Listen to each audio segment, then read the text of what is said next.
Alright, yo, what's going on YouTube? Welcome back to another video. Now, I have a confession to make.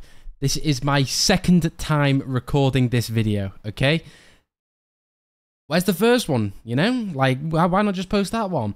Well, I must have made a mistake because I had my Spotify playing in the background. I'm sure as much of you would have loved to hear New Jeans over my commentary. Unfortunately, it is not good enough, and I will be doing it again. Anyway, over onto the actual map, the actual series. Yeah, absolute banger game. It's going to be a long one, so get comfy, get some snacks, get some popcorn or whatever, because we're in for a bumpy ride. Two of my favourite teams of all of Valorant, we've got FNATIC and Gen.G. To be honest, when you look at these teams side by side, they are pretty much identical in the way that they play. In some instance, I guess you could say map vetoes, other than, of course, FNATIC despise Sunset. When we look at the players and we compare them side by side, they are pretty similar. To be honest, I would say that like texture clears Durka. Durka's had a really poor performance recently, especially in the split. Alfier, I would say, is pretty close to Karen, but I'd give Alfier the point. Lakia and Leo, I would give Leo the point. But then Meteor and Chronicle, I would probably give it to Meteor. And then Munchkin is on par with Boaster in terms of calling. However, Munchkin's able to frag. And Boaster seems to be having a hard time doing that with, you know, the stress and all that sort of stuff. I mean, quickly, can we just address this? 16 first kills. Guys, when I tell you that texture is my lord and savior, I mean it. I have a poster right beside my bed. Every time I go to bed, I get down on my knees and I pray to him. I pray that I will forever be as good as him, because my God, this guy is incredible. He never misses. He's too good. He's honestly too good at this game. And don't worry, we will talk about some of the rounds that he just diffs everyone on later in the video. Anyway, we're going to be talking primarily about Bind, because this to me was an incredible game all around the board. Gen.G strats, and honestly, Gen.G's macro and micro, Munchkin's calls, Boaster's reactions, Boaster's, you know, strats as well.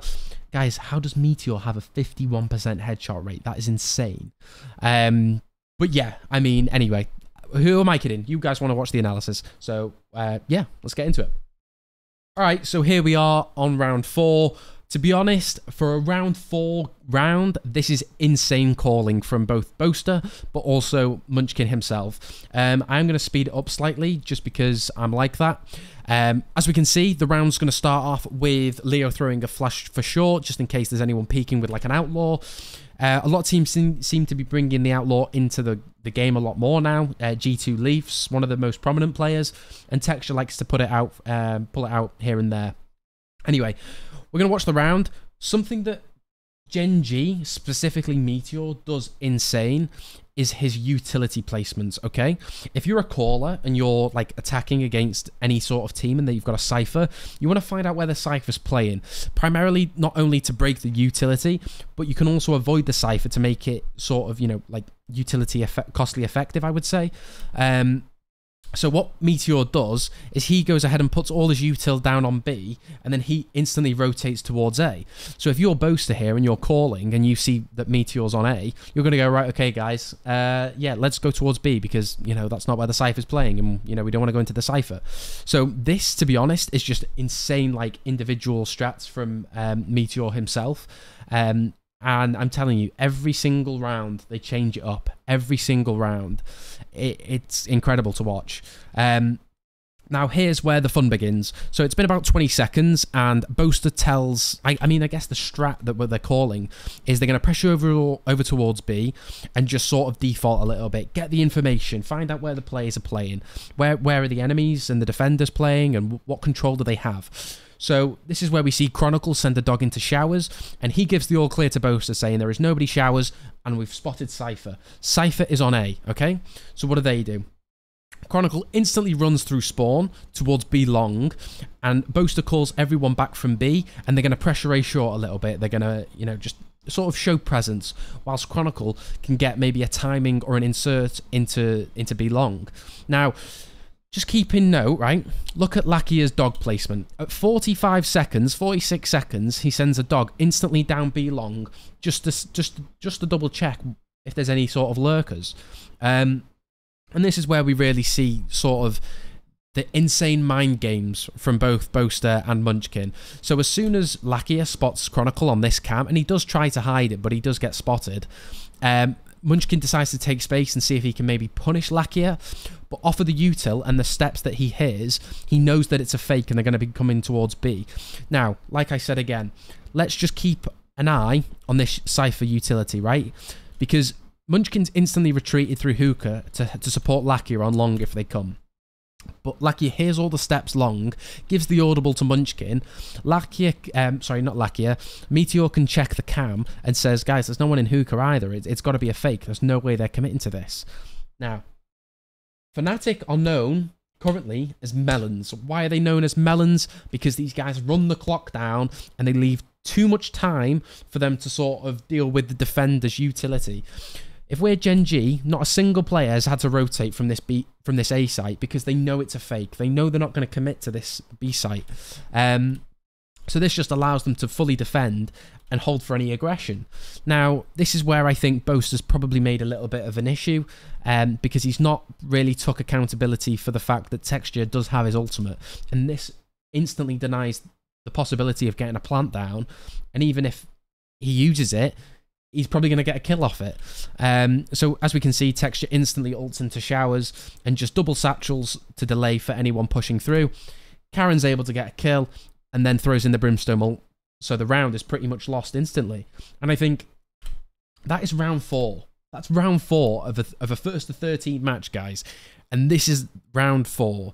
Both mechanical skill, but more importantly, the IGLing and macro coming out of Munchkin and Boaster is insane. The constant mind games. I'm telling you, the difference between IGLs like, you know, I don't know, if you want to say NRG Ethan at the time, is he's trying to IGL, and Munchkin and Boaster, they're playing chess.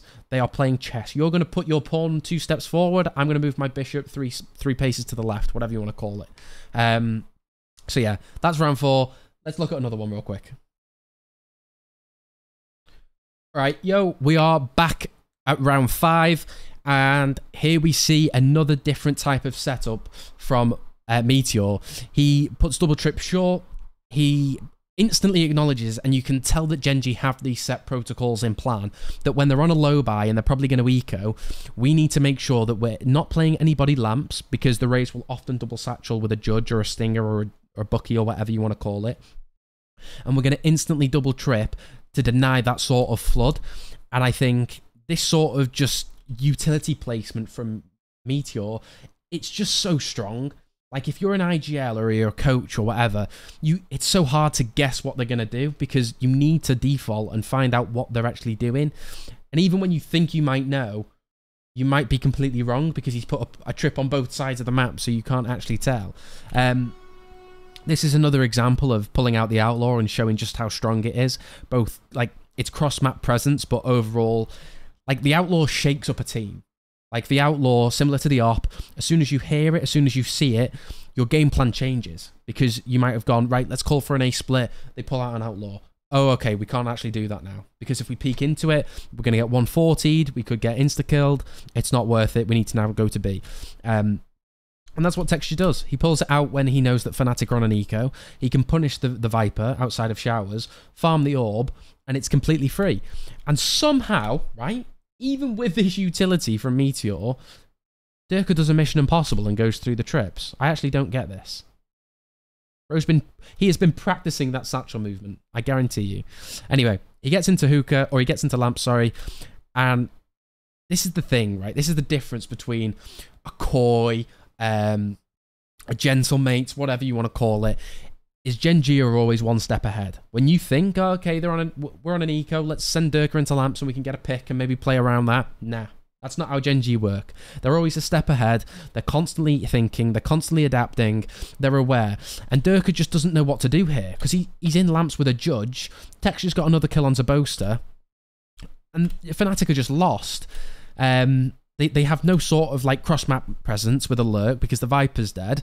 Boaster's died because so they got no smokes.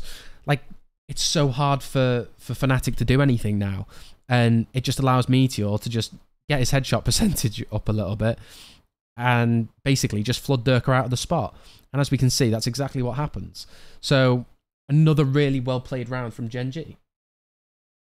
All right, welcome back. We are now on round 8. And FNATIC are going to go heavy up long and try and pressure.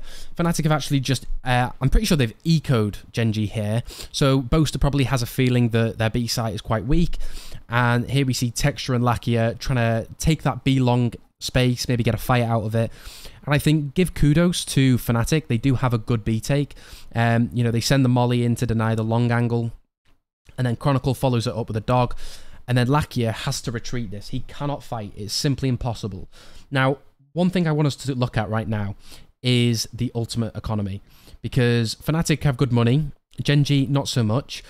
But FNATIC have Brimstone and Gekko and they want a Viper's Pit. So this is a very, very easy round to win. And we're 5-2 down. So we need every round that we can get. So just watch this. So we instantly shut down the dog long. We have full info that Lakia is stuck in this corner. The audible shouldn't have been possible for him to go elbow. And what happens? Chronicle sends a flash through the wall, and Durka follows this up with a double satchel. Whilst Leo throws a Gekko flash over the top of Garden so that it's impossible for any defender to swing. However, Texture, my lord and saviour, is 2 steps ahead. He plays inside of the tube, swings off the Sky Flash, and can support Lakia whilst not being blind. And luckily, he gets the pick onto Durka. That's why we play Phantom, ladies and gentlemen. And Boaster thinks that Lakia's gone towards elbow, because I don't think Durka's cleared close left. And yeah, we've already used an ult. We've used 2 ults here, because we're now using Leo's ult. Lakia somehow managed to dodge it through by hiding into the wall. Texture pops ult, gets the kill onto Chronicle, and this is just a pretty done round. However, we cannot ignore the mechanical skill of FNATIC's players. So Alfia just does this. Now, despite what you might be thinking, even after this round, if I'm a coach, if I'm the IGL, if I'm a player, this isn't a bad round to lose, because you've done everything correct. However, one player has decided he wants to win the round, so he's going to pull something out his arse. That isn't a round that you should take harshly. That's a, damn guys, we played the round really well, we had good ideas, we managed to shut down a lot of their takes. It's unfortunate, but they had to use 2 ults for that round, okay? Granted, Texture had to use his ult as well, but still, that is a fine round to lose if I'm Gen.G. Alright, so, Gen.G are on a half-buy so-called eco. I want you guys to just take 2 seconds and think. I want you to speak out loud right now, okay? I can hear you. Do you think that Gen.G win this round? We look at the ult economy of both teams. There's nothing out the bag just yet. We look at the economy. Not great. We're on an eco. Do you think that Gen.G win this round? If you said no, you're incorrect. They're going to win this round because of my GOAT Texture, okay? As we can see, Alfia has thrown his little setup down onto a short just to deny the jump spot. Pretty meaningless. And then Chronicle dogs Alfia into showers to get that control. And we actually invest the Viper's Pit into this round, okay? Luckily, Meteor has double trips for both short and showers, so he does have the info. However, it is instantly broken. Now, here is when we can't... How do I say this? When you're a team and you see that the opposition is on a half-buy and an eco, depending on the team you're playing, you go, damn, they're on an eco. Yes, free round. Can't wait. Let's build up the economy. Let's build up our ultimates, you know? That's just not the case with Gen.G. You're still scared because of the mechanics of these players and their overall game plans and protocols. And here we see it in full swing. Boaster gets the kill onto Karen. There's the Bulldog down. Meteor, just absolute Giga Chad, pops through their own Viper's bubble and manages to get the kill onto Leo. Chronicle flashes himself for some reason. I don't know. And then Alfia just half clears Meteor, right? He half clears him. This mistake from Alfia costs them the round. Because now Meteor is able to kill the planter. The bomb's down. It's a 3 versus 1. 3 versus 1. And Texture has been able to sneak himself just into bench, okay? What does he do? He keeps lurking, keeps going for a little stroll. Same again, Alfia, half checking things. He doesn't fully clear anything. Gets the kill, gets a rifle, and because of the positioning of the players, whether it's unfortunate or just bad spacing, he gets the kill onto Boaster. He denies the possible instant TP with the nade. Chronicle doesn't care. The nade misses, and he gets the TP. Really nice boom bot, just in case he thinks that he's TP'd close. And what does the Texture do? I'll just let the round play out. Goes for the double satchel.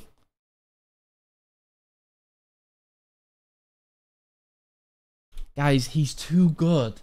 He's too good at this game. He's honestly the best player I've ever seen. I'm going to pay him to play on my Premier team and we'll win it all. I promise you. I don't have to pay him. He'll do me the favour. Anyway, Texture wins out the eco. FNATIC absolutely gutted with that round. They've invested Viper's Pit and they've been ecoed. And yeah. Let's look at one more round, shall we? Just one more. Alright, a little bit of a jump in time, but now we have got round 17. Gen.G are on attack. And let's just watch the fundamentals of this team, okay? The spacing, the trading, the positioning of every single player. Look how compact they play. It is honestly beautiful to watch. As we can see, setup-wise, we've got... I forgot his name. Meteor. How could I forget Meteor? Meteor's got a cross-map setup with his trips, and he puts the cam down late for showers control. This allows him to get any sort of information if they smoke it. You know, they're maybe getting the orb, denying for any showers pressure, as well as just holding for any type of push. Now, as we can see, Munchkin decides to throw the molly over for B-Long, and this is their B-Long take. So they contact up with Lakia playing anti-flash, and when they're close, they flash into Garden. And same again, let's look at the ults and let's look at the spacing. Chronicle goes for the flash, and Leo instantly ultimates to deny and just to delay. See what he can get. This punishes Leo really bad. This, for me, isn't a good position to ult in. I don't know why you would ult like here. You know, like there's nothing wrong with you just going 3 paces to the left and ulting from elbow. Because Leo decides to ult in this position, he gets tagged by Lakia's dog and gets instantly spammed. And then Chronicle tries to trade him because the wall's down. Lakia gets another one, and it's like we're disrespecting Gen.G's mechanics and players. They can all aim and they can all shoot when they want to. So this is a little bit disrespectful and I think a little bit too eager from Chronicle. However, he's fully aware that there's 4 people down long. He needs to get one, otherwise they're going to lose control of the site and then they'll lose the round. And same again, look at the spacing. They pop the Sky ult, followed up with a Sky Flash. And they're just completely on it. Because of the Sky ultimate, he knows he's in tube, and they're just holding for any sort of retake. Boaster gets instantly shit on, and then Durka has to save. And that is the round over within seconds. Alright, final round before we call it a day. This, for me, is another beautiful example of Gen.G's protocols and defaults and strats, okay? Look at the positioning of every single player. We have Sky denying any sort of short control, with Brimstone holding a super passive angle for any sort of showers aggression, whilst we've got Munchkin and Texture pushing up long, with Meteor just holding for any hookah. So they are just fully playing for any sort of information, okay? Let's just watch. Munchkin throws an insane lineup for long to deny any sort of information. If they jump spot, if they dog, the bubble can go up and it denies full info, okay? This gives Chronicle some sort of false hope because he think, okay, I'll play far back, I'm going to dog this. They manage to hide from the dog and the dog goes through the TP. This, for me, is a little bit weird because we need to be aware that with that bubble, there has to be a meaning behind it. And because of this timing, they decide Boaster must have called for a showers control, okay? Or this must have been the game plan. The dog misses on Lakia. Lakia counter dogs, gets Geku mollied, and then follows it up by just running out and giving them full range of whatever they want. And he Sky Flashes them to delay them a little bit. It's a really, really nice denial from Lakia to get out with his life. However, whilst this is all going on, we have a fight up long because they're so focused, and because of the Skydog timing, Chronicle's gone back to long because he thinks he's able to, I don't know, get away with it, which is a little bit weird. Anyway, he spams Munchkin down to 10 HP, And luckily, Texture, the Lord and Saviour himself, able to get the kill onto Chronicle, making this round really, really nice for Munchkin because he has so much information, right? Okay, they've took Shower's control. I've got the kill onto Sky. It's a 5 versus 4. What's the execute? What are we trying to do? Well, he calls to regroup because they're low on HP, so the Sky comes back to Long to heal them all back to full HP, whilst Meteor has inserted himself into Hookah. To me this is insanely strong. Just information in general. Whilst all this is going on, FNATIC have no idea what to do. They play 2-2, but Leo has to go to Lamps because he's unsure on if anyone's lurked up, because they don't have the info on Cypher. Even still, there's no info on Cypher. Boaster misses the... Wait, did he get the molly there? I think he got the molly, didn't he? Let's just rewatch it quickly. I wasn't sure there. I'm pretty sure he gets the molly on Long. Yeah.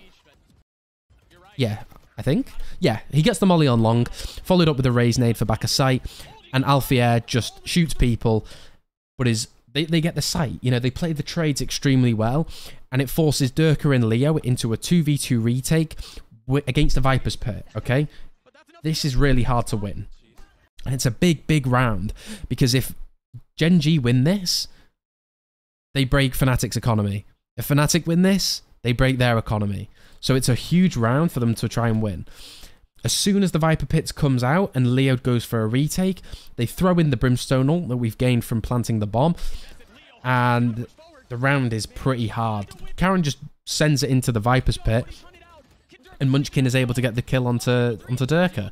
And yeah, I mean, that's the game pretty much. Yeah, I don't really know where to go from here. Anyway, guys, that's going to be the end of this video.